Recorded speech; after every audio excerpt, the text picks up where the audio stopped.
नमस्कार दोस्तों, आज की इस वीडियो में हम पढ़ेंगे संविधान का निर्माण से संबंधित महत्वपूर्ण प्रश्न। इससे पहले हमने 33 प्रश्नों का वीडियो बना लिया है। तो 34वां प्रश्न है, संविधान की प्रारूप समिति के समक्ष प्रस्तावना का प्रस्ताव किसने रखा? जवाहरलाल नेहरू ने।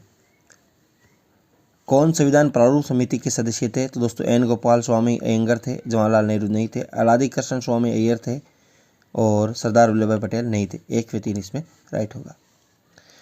भारत के लिए संविधान सभा का विचार सर्वप्रथम किसने प्रस्तुत किया? तो स्वराज पार्टी 1924 में प्रस्तुत किया था। इनमें से कौन संविधान सभा के प्रारूप समिति के सदस्य नहीं थे? प्रारूप समिति के सदस्य नहीं थे तो दोस्तों आपके अयंगर जी थे, मुंशी जी थे और सादुल्लाह थे।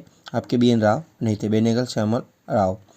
38वां, एक निर्वाचित संविधान सभा द्वारा भारत के लिए संविधान का निर्माण करने का प्रस्ताव रखा गया क्रिप्स मिशन द्वारा।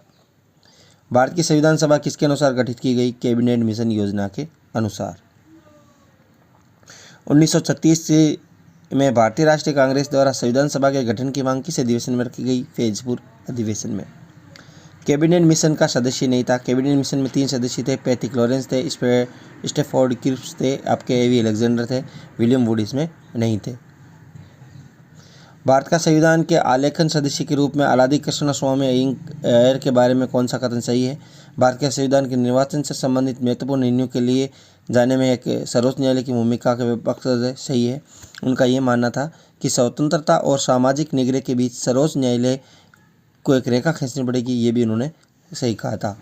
न्यायपालिका पर कार्यपालिका प्रभुत्व के उनका विश्वास नहीं था, तो इसमें ये गलत हो जाएगा। वे शासन के एक अधिनायकीय स्वरूप के पक्षधर थे, इसके पक्षधर नहीं थे। 1 या 2 इसमें राइट होगा। संविधान सभा में उद्देश्य प्रस्ताव किसने प्रस्तुत किया था? दोस्तों संविधान सभा में उद्देश्य प्रस्ताव पंडित जवाहरलाल नेहरू ने प्रस्तुत किया था।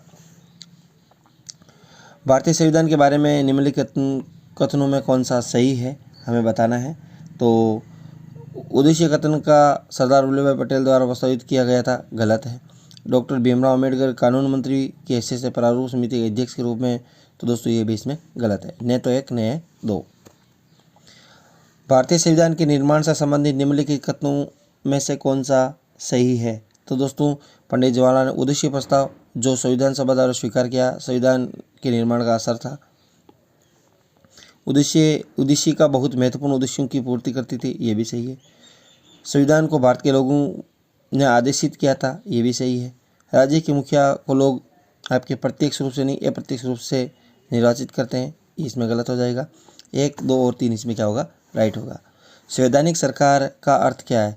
संवैधानिक सरकार का अर्थ है सीमित सरकार।